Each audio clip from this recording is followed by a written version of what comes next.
What you know about math? What you know about math? What you know about math? Hey, don't you know I represent math B when I add shorty subtract freshman backpack where I hold in all my work at. What you know about math? What you know about math? What you know about math? I know all about math. Well, hello again, Algebra 1 students. So here we are, we're finishing up Chapter 3 with graphing absolute value functions. So hopefully you know a little bit more about math after this lesson, about how to graph absolute value functions. There's definitely some things that are going on to this that we've kind of seen before a little bit with graphing linear equations and linear functions. So there's some similarities, but yet definitely some big differences on graphing absolute value functions. And we'll look at those in just a little bit. We'll learn about how to, again, stretch, shrink, and reflect graphs. So that's kind of a little bit new, actually, where we're learning how to stretch and shrink and reflect graphs. We're learning how to translate them, which means to move them, to shift them around the coordinate plane. And then obviously we're going to be looking at domain and range as well. So that's what we're looking at in this section. Let's go ahead and look at our first, just our cartoon here to get started. So here's a little cartoon. We got a far side cartoon. So it's a cockpit of a plane. It's up there in the upper left corner. Sorry to interrupt you folks, but we've just had a report of some turbulence ahead. So please stay in your seats a little while. And then, ready? And then this is on the next one over to the right. Ready? 1, 2, 3. And so they're starting to just have a little fun. And they're just playing around with the controls and moving the crane around. Woohoo! Yay! And then the very bottom. Well, folks, I guess we're through the worst of it. And, oh, wait. Looks like we're coming into some more turbulence. So the pilots of the plane are just having fun with the passengers. All right, let's get into our absolute value, graphing absolute value functions. Okay, so on page 93 of your notes, you'll see this core concept. And this just gives us what it looks like in graph form for an absolute value function. And we're noticing the first thing you probably notice is just the shape of an absolute value function. It's in the shape of a V. So it's a V shape, which is kind of actually helpful because V with value. So remember absolute value, it's going to be a V shape. Now sometimes these V shapes are going to be opening down and it really look more like an A, like a capital A, and then remember absolute as well is an A. So either it's going to be a V shape going up or an A shape going down. So that's the shape of it. The next thing you might know is actually just a function. And what this function is, f of x equals the absolute value of x. You got your absolute value symbols around the x.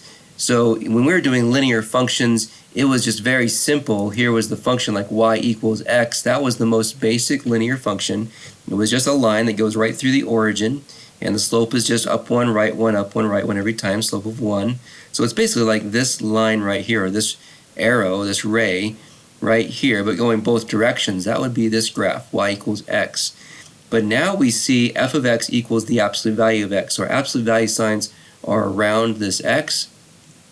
Remember, f of x means the same thing as y, so we can think of this also just as y equals absolute value of x. So when we see the absolute value signs in our function, then we know we have a V shape to graph. It's either going to be a V shape opening up or, like I said, an A shape opening down. Now there's this thing called the vertex. That's probably another thing you've noticed here. This word, the vertex, is pointing to this kind of the tip of the V. And so the very tip of this V, which is the lowest point of this graph, is called the vertex. So vertex is either the highest or the lowest point on the graph. And that's where you can read through this and see all I'm saying here. In this case, the vertex is at the point 0, 0. And that really, when we're graphing these, this is the most important point to find first. And I like to call the vertex our starting point. So we need to find our starting point first. The absolute value, when we're doing an absolute value function, we need to find this vertex first, which would be the starting point. What point is that? In this case, it's 0, 0. So we would need to know first that 0, 0 is going to be the vertex. And then we can go from there on how to graph it. So we'll see some techniques on how to actually get the V shape and graph them. as we move forward. But the first thing you need to realize is the vertex is the starting point. We need to know that first. And a starting point for like a linear function was like our y-intercept. Where does it cross the y-axis? That was our starting point there. And then we use the slope to get another point. This one, the vertex, is that starting point. We need to know that first. And then we can get some points going up on the right and going up on the left, and then be able to graph these arrows or these rays going up each direction. What you might notice is that it's going exactly the same on both sides. So it's not, like if we look at slope here, it's going to up one, right one, up one, right one every time. So like the slope of +1 for this one. This one's up one, left one, up one, left one. It's just an opposite slope for the other ray. But it's what we call symmetrical. Right here, this y-axis would be like a line of symmetry that goes right down, cutting it into two equal halves. And so that's what we need to realize, is that these V-shapes are all going to be symmetrical. It's going to go up on the right side of the vertex and the left side of the vertex exactly the same amount. And now we talk about domain and range. So the domain of this is all real numbers. Because remember, domain is just asking us, where is this graph, this V-shape, where is this on the x-axis? Well, in this case, it's going to be everywhere because the arrows keep going out to infinity, both directions. So it's going to be coming from negative infinity to positive infinity, which means everywhere. So that's all real numbers. All real numbers is like just saying it's everywhere. The range is not everywhere. You can see the range says y is greater than or equal to 0 because that's just asking you where is this graph located on the y-axis. And you can see on the y-axis down below here, down below 0, 0, or the vertex, the graph is not there. The graph is only located above 0, 0, or above this vertex.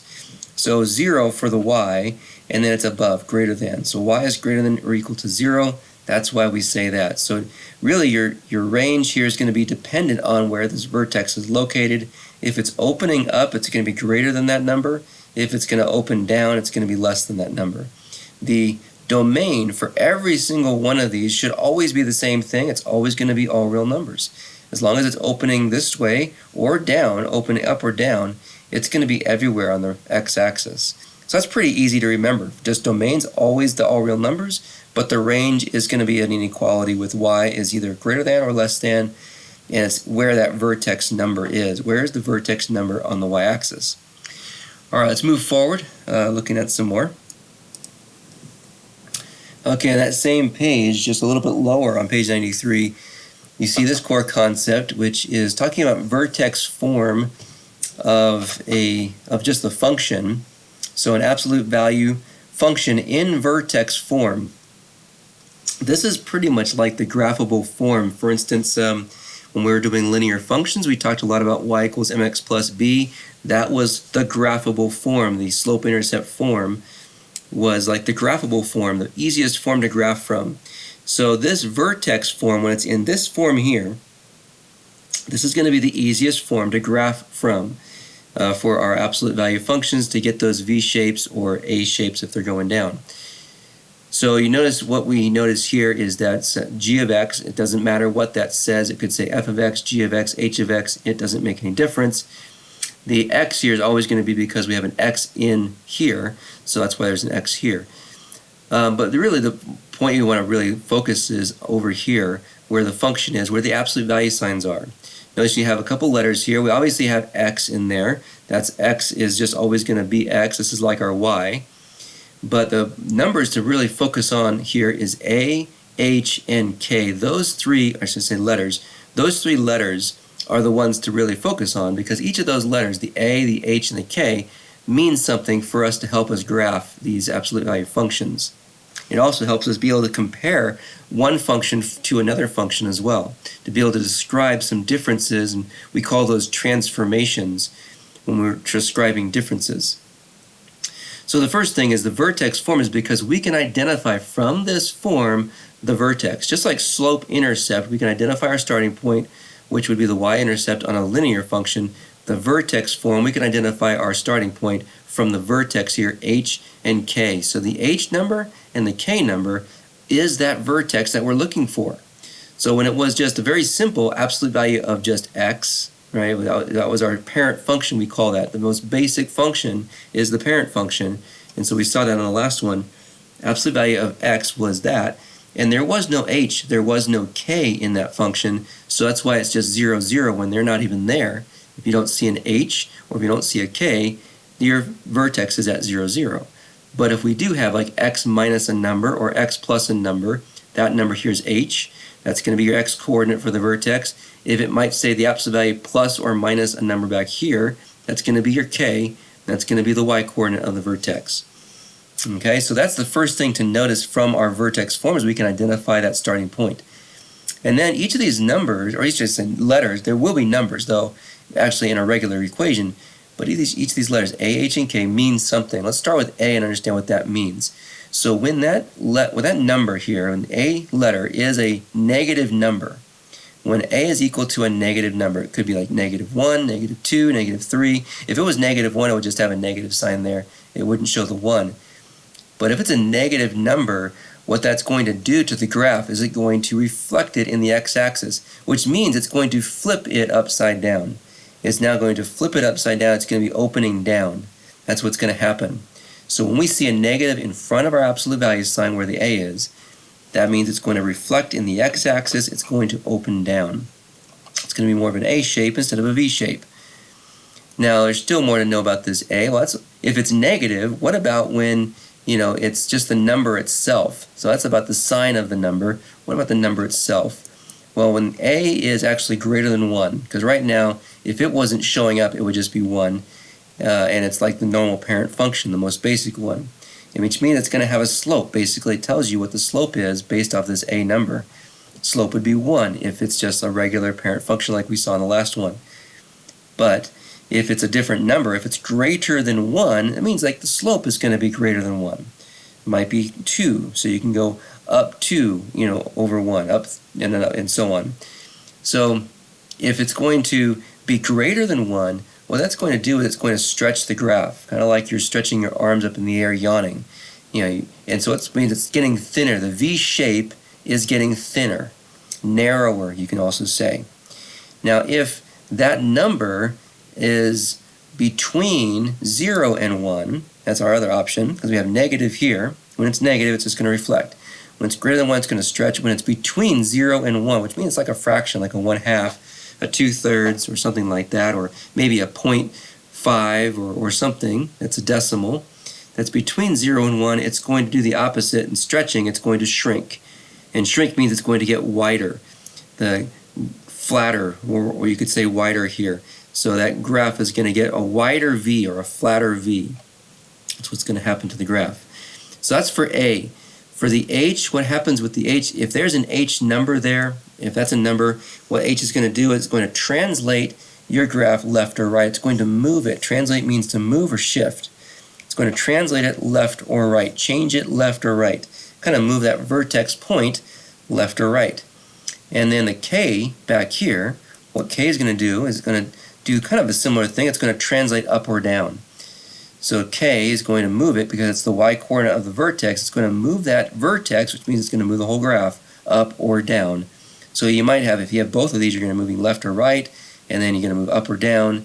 So that's going to shift or change the graph some way. So you can change the shape of the graph with A, basically, or the orientation. The orientation on a normal graph is it's a V shape, but if it's negative, it's going to be more of an A shape going down. You can change the shape of it, making it thinner or flatter with the A number, or you can change the location of the graph using with the H and the K. All right, let's go ahead and get started on trying some of these.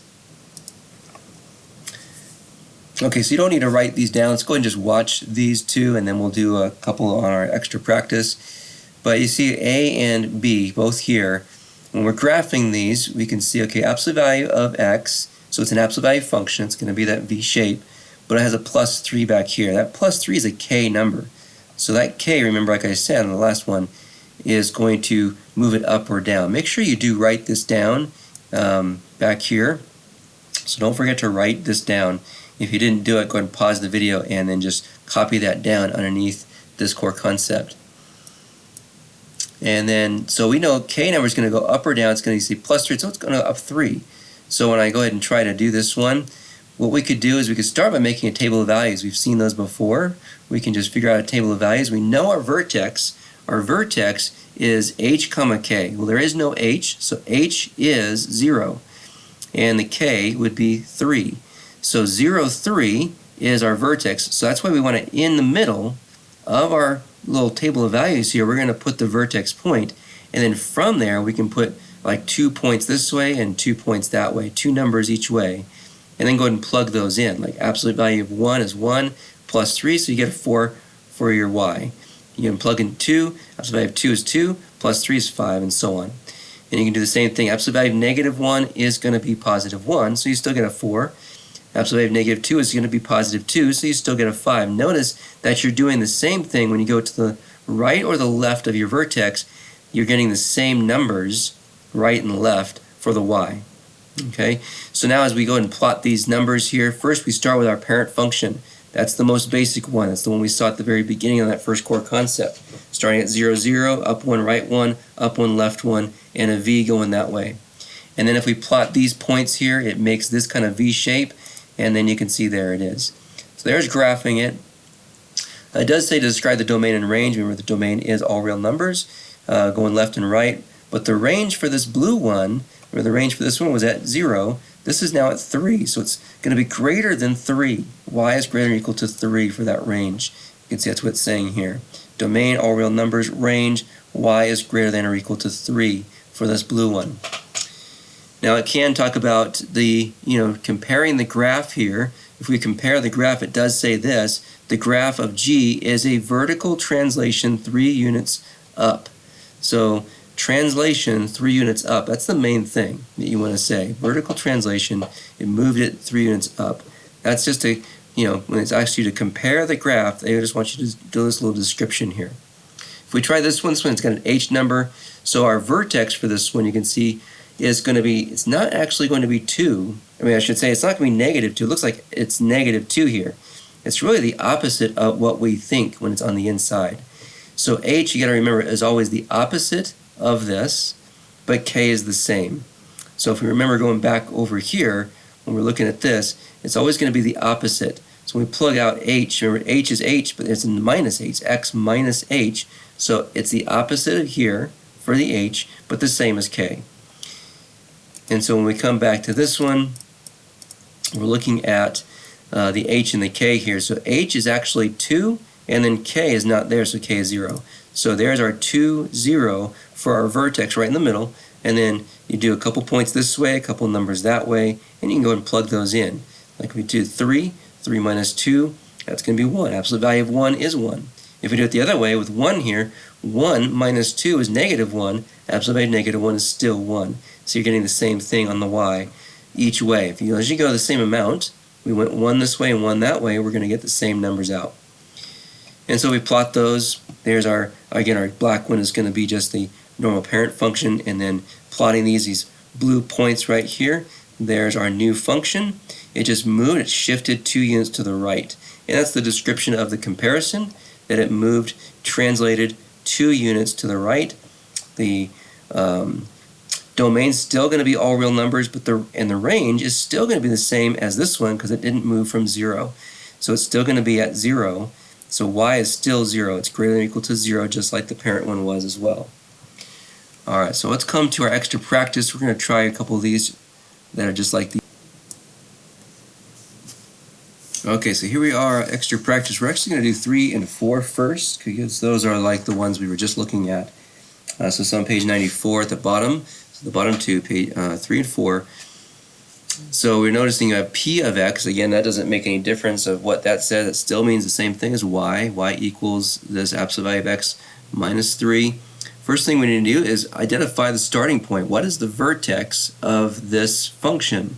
That's going to be our starting point for graphing it. So the vertex, remember, is h comma k. So h would be inside here. Well, there is no h because it's only x inside. But there's a k, and negative 3 is k. So 0 would be h, and negative 3 would be k. So our ordered pair, 0, negative 3, would be the vertex ordered pair. We already have in our little table of values 0 for x here. So now we do know that when at 0, it's going to be negative 3 there. And if we plugged in 0, we could see definitely how that would work. Because absolute value of 0 is 0, and we just see 0 minus 3 is negative 3. So All these other ones we can see we got 0 in the middle, our vertex is in the middle, we have 2 points to the right, 2 points to the left of that vertex. So as I start plugging those in, I can just plug them in, start with the 1, plug in 1, so that's going to end up being 1, absolute value of 1 is 1, 1 minus 3 is negative 2.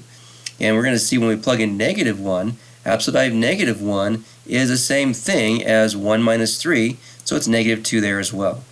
When we plug in 2, absolute value of 2 is 2, so it's just a 2 minus 3, which will give us a negative 1. And when we plug in negative 2, we'll get the same exact thing, because the absolute value of negative 2 is 2, so we're getting 2 minus 3 again there, and that's going to be also negative 1. So you notice we're getting the same thing going both sides for this graph. So now it doesn't want us to graph, we're going to graph the function, we're going to compare it to the f of x. Here's our original function, remember, is f of x equals just the absolute value of x. That's when your h and k is at 0, 0. So you need to be very good at knowing what this graph looks like. Just absolute value of x would be this. Our vertex would be 0, 0, so you just plot a point there at 0, 0. And then for this one, there is no a, and so you're just going to say your slope, kind of going up to the right and up to the left, is up 1 and right 1. And then up 1 and left 1. So up 1 and right 1 we put a point, and then up 1 left 1 we put a point, and there's a little v. And you can just go off of that to do a ray going one direction, going up that way, and do another direction going that way. So you need to be very familiar on how to graph that correctly every time. This is just the most basic one. So now as we graph this next one, we can use our ordered pairs if we want to. We can plot those ordered pairs, negative 2, negative 1, and then negative 1, negative 2, 0, negative 3, 1, negative 2. Just go ahead and plot these with me as I'm doing them. And then 2, negative 1. So there's our 5 ordered pairs. You can see the V shape is made as well. So now we just need to connect the dots and go from the vertex, kind of raise both ways that way as well. So we're done graphing that. Now let me kind of show you a little bit of a trick here. We don't have to always do this. This is why the vertex form is nice. It's because if you know what your vertex is, and if you can go off your a number, remember a is like slope. So in this case the a was 1, it was exactly the same slope as our parent function here with just absolute value of x on the black one. So we could, as long as we plot the vertex point first, the starting point, which was 0, negative 3, if we started there, we could have just gone up 1 and right 1, and then up 1 and left 1. It got this little v right here, and it had gotten the same exact graph we have here for blue. So that's maybe a faster shortcut way of graphing some of these. So I usually kind of just do that. I don't always do the table of values, but the table of values is always something that you can fall back on anytime you're graphing anything to be able to do that with. It is a little harder if you don't know what your middle point is. That's why vertex is important to know where the middle is. Alright, so number 4 on this one, you have r of x. Here it's still saying the same thing as y. Absolute value of x plus 2. So here we have an h number, but we have no k. So our h, remember, is going to be the opposite of what we see here. It says plus 2, so our h is negative 2.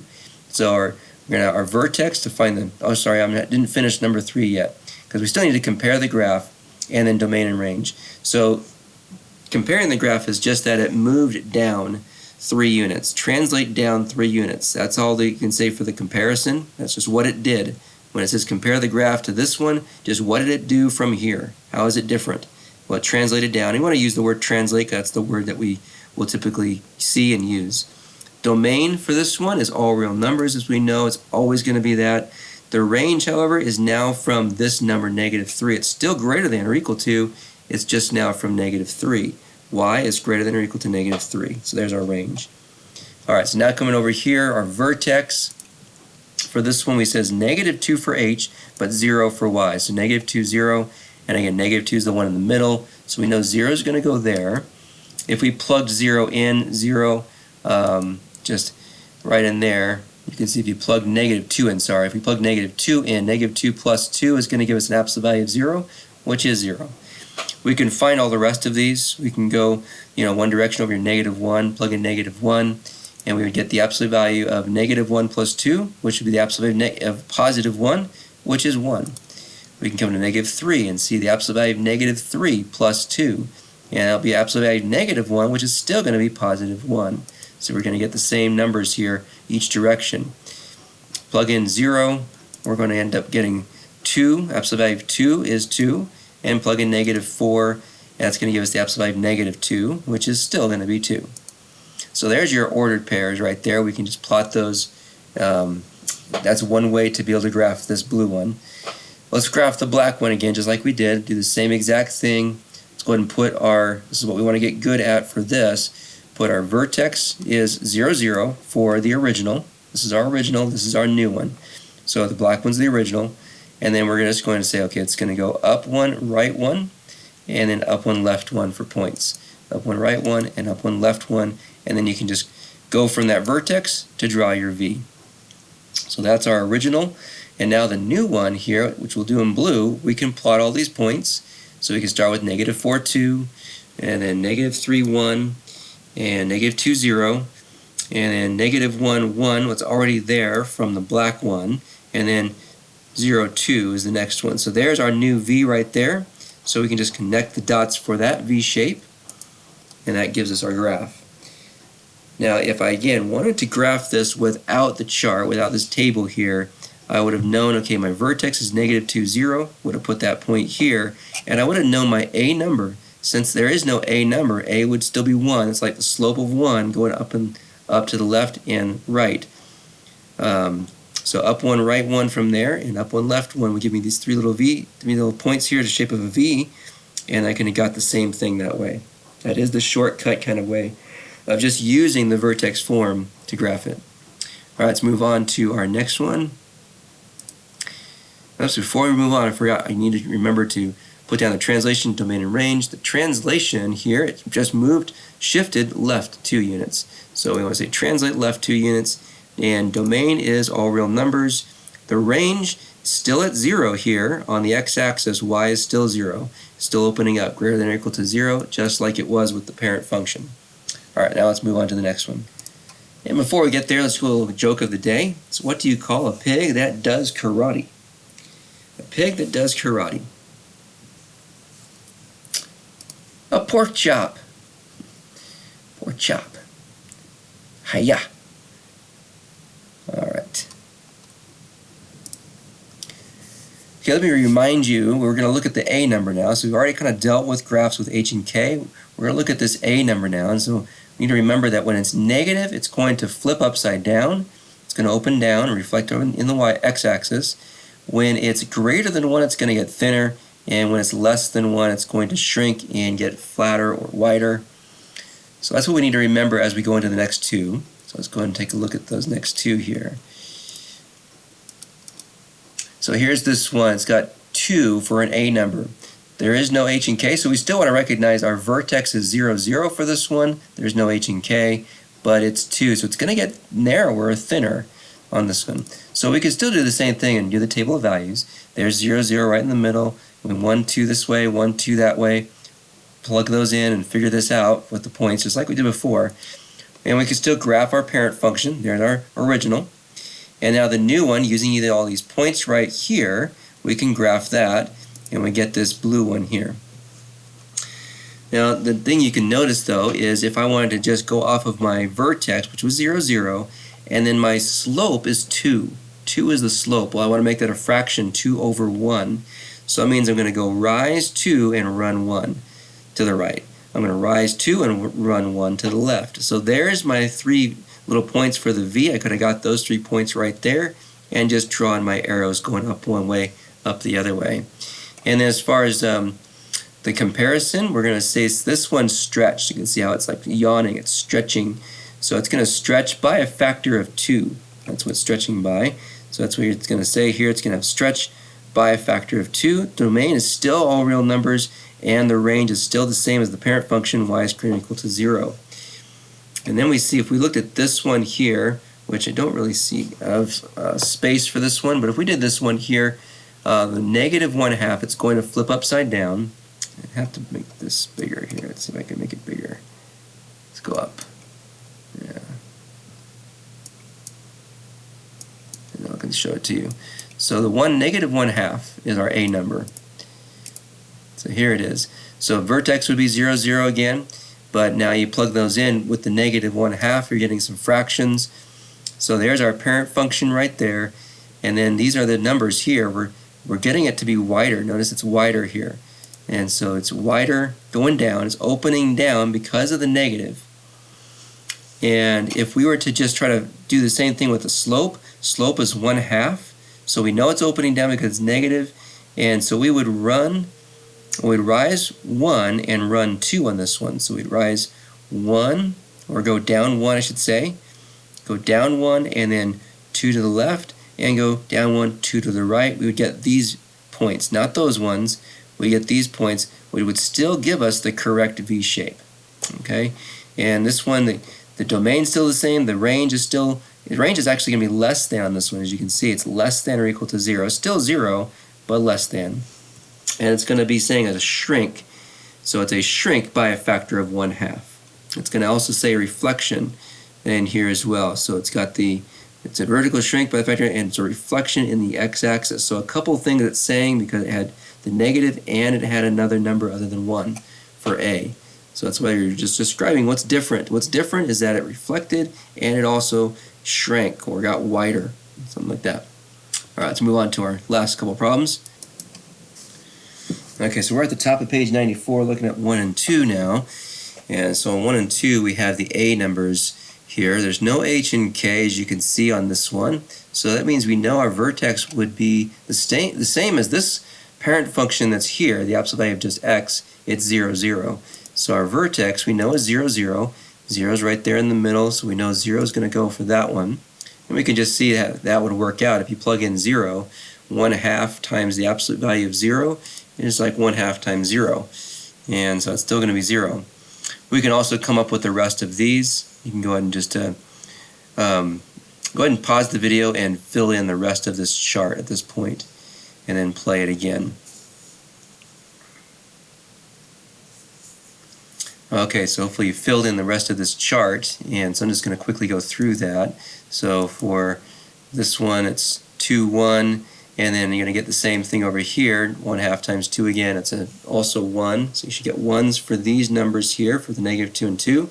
For the 4 and the negative 4, if you do those, 1/2 times 4 is 2, and 1/2 times 4 on that one also is 2. So those are numbers, should be that. So now go ahead and pause the video, and what I want you to do is graph this parent function here first. That's what I'm going to do. It's going to be black. So graph the parent one, just the f of x equals x, absolute value of x. Graph just that one. Okay, hopefully you graphed it, and really all you need to do is plot the first starting point is at 0, 0, and then you're going to go up 1 to the right one, and up 1 to the left one, get that little triangle of V's. You only need 3 points really to graph these V shapes, and once you got that, then you can just go and draw your through those points, make your V. Okay, now we need to plot these points, so let's go ahead and plot them together. So we got the negative 4, 2, negative 2, 1, 0, 0 is already there, so we go on a 2, 1, and then 4, 2. So you can see what's happening to this graph. This is, when your A number is less than 1, it's less than or I should be between 0 and 1. 1/2 is between 0 and 1. Then it's going to make this graph wider. It's going to flatten it out, which we call a shrink. And so now we can see how we do this. Now, if we wanted to graph this with kind of the same idea of just those triangle of V, this little triangle V here, we could have just done a slope on this. We knew our vertex was 0, 0, and then up 1, or we're going to go rise 1 and then run 2. So I rise 1, run 2 to the right, I get that point. Rise 1, run 2 to the left, I get that point. And I could have just had those V's right there, those little triangle V's, and then drawn my line through them. I don't need these extra points up here. They kind of keeps me on pace and on track, but I really only need just the 3. Just that V shape. Since I have a V shape, I have my vertex and a point on each side of that vertex, then I can go ahead and draw my V. As far as translation goes, we're going to say shrink by the factor of the 1/2. That's what's happened here. It's the only thing different. Hasn't moved anywhere. There's no translations, just a shrink.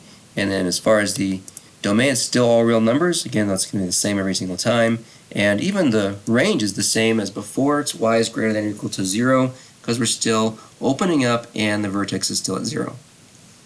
Alright, so this next one, our vertex for this one, you can see there's no H and no K. So it's the same vertex as we had over here, 0, 0. So that's our vertex. And we can plot 0, 0 in the middle of this chart. So as far as the chart goes, you're not going to be given that all the time. You would want to start with 0, 0 in the middle, and then if you're going to use the chart, then you can go a couple this way and a couple that way. So 0, 0, and you can see how that would work out. If you plug in absolute value of 0, 0, negative times 0 is still 0. Go ahead and fill in the rest of this chart. Go ahead and pause the video and fill the rest in.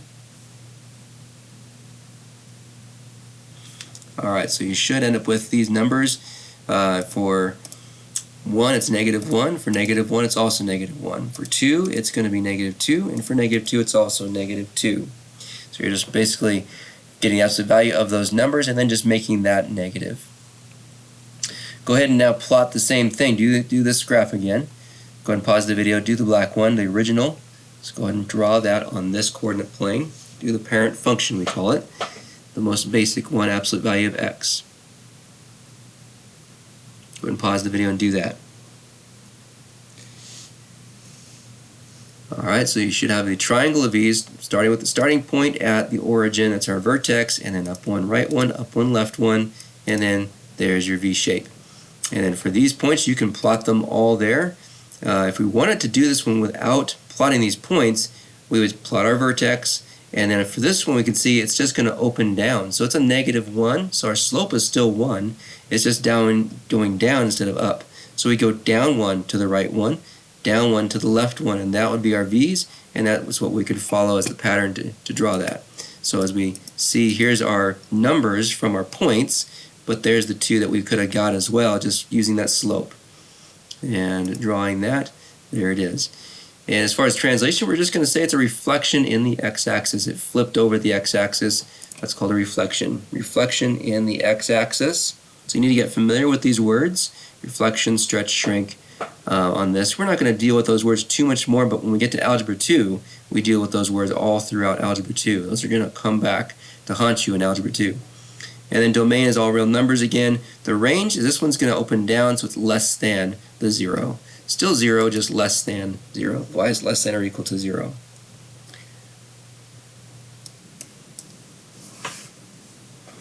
Alright, back on page 90, I'm going to have you do this matching exercise here on your own.